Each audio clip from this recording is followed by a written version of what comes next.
Olá pessoal, esse é o canal Pirei na Matemática, eu sou o professor João e nesse vídeo estarei resolvendo a questão de número 163 do Enem de 2017, prova amarela. Uma desenhista projetista deverá desenhar uma tampa de panela em forma circular.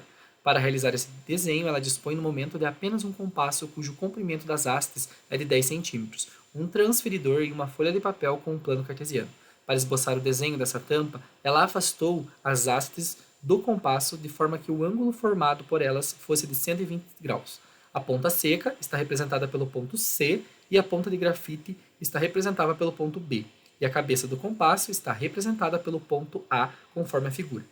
Após concluir o desenho, ela o encaminha para o setor de produção. Ao receber o desenho com a indicação do raio da tampa, verificará em qual intervalo ele se encontra e decidirá o tipo de material a ser utilizado na sua fabricação, de acordo com os dados.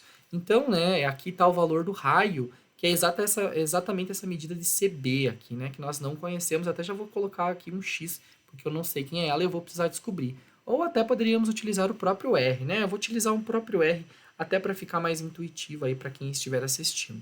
Então, eu vou utilizar aqui um R maiúsculo mesmo, né, que é uma medida desconhecida do raio, e esse raio aí vai estar em determinados intervalos, o que determinará o tipo de material de acordo com o valor do raio. Considere então 1,7 como aproximação para a raiz de 3 e o tipo de material a ser utilizado pelo setor de produção. Então é isso que a gente vai ter que calcular. Se vocês observarem por outra visão esse compasso, nós temos aqui então um triângulo isósceles, né? E aí, se vocês observarem também, nós sabemos que esses lados aqui do nosso triângulo isósceles, que são congruentes, equivalem aí então a 10 centímetros, que é exatamente o valor aí das hastes do nosso compasso. E a abertura desse compasso também compreende o valor de 120 graus. Essa medida aqui nada mais é do que o segmento CB, né? Ou a medida de R que nós queremos determinar, que é o raio aí, né, desse nosso objeto. Se vocês observarem, nós temos a medida de dois lados, e em relação aos lados que formam esse ângulo aqui de 120, nós conhecemos este ângulo aqui, ok? E nós queremos determinar a medida que está oposta a esse ângulo. Nós podemos, então, utilizar a lei dos cossenos, certo? E na lei dos cossenos, nós temos que fazer o seguinte, então. O lado que eu quero determinar, que é o R, elevado ao quadrado, é igual à soma dos quadrados desses lados que eu conheço. Então, 10 ao quadrado mais 10 ao quadrado, subtraído de duas vezes o produto desses lados aqui, que no caso, novamente, é 10 vezes o 10, e multiplicado ainda pelo cosseno do ângulo formado aí por esses dois lados, que é, nesse caso, 120 graus. Então, aqui nós já vamos conseguir determinar o nosso valor desse raio. Então, o raio ao quadrado é igual a 10 ao quadrado, 100, mais 10 ao quadrado, 100, menos 2 vezes 10, 20, e 20 vezes 10, 200, então menos 200, que multiplica cosseno de 120 graus. Lembra lá no círculo trigonométrico, tá, pessoal? Seno, cosseno aqui na horizontal. Então, o 120 graus ele vai estar aqui, mais ou menos, né? Logo após aí o 90. E o cosseno, a projeção aqui vai estar do lado esquerdo. Então, nessa região, o cosseno é negativo.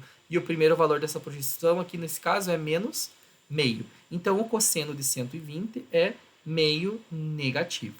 Melhorando ainda essa expressão, nós ficamos que o raio ao quadrado é 100 mais 100, 200, menos 200 vezes meio, ambos negativos. Então, nós temos positivos e 200 dividido por 2, nós temos 100. Ou seja, nós encontramos aqui que o raio ao quadrado é igual a 300. E pensando na raiz positiva disso, e extraindo a raiz quadrada, então nós temos que R é igual aí, então, a raiz quadrada de 300. E nós podemos reescrever isso daqui, né, gente? Como sendo raiz quadrada de 3 vezes 100, o que nos permite ainda, né, fazer a raiz de 3, que multiplica a raiz de 100. A raiz de 100 a gente sabe que é 10, e a raiz de 3 eu só estou repetindo aqui. Então, nós temos que esse valor do raio é 10 vezes a raiz de 3. A raiz de 3 está sendo fornecida no exercício, que é a aproximação de 1,7. Então, nós sabemos que é 10 vezes a aproximação, que é 1,7. E 10 vezes 1,7 é exatamente 17 Nesse caso é 17 o quê? Centímetros nós determinamos o valor desse raio. E em qual intervalo que está esse 17, né? O nosso raio está exatamente no intervalo que é maior que 15 e menor ou igual a 21. Então, a peça e o tipo de material escolhido deve ser o tipo de material de número 4, representado pela letra D. Espero que essa solução possa ter te ajudado e até a próxima.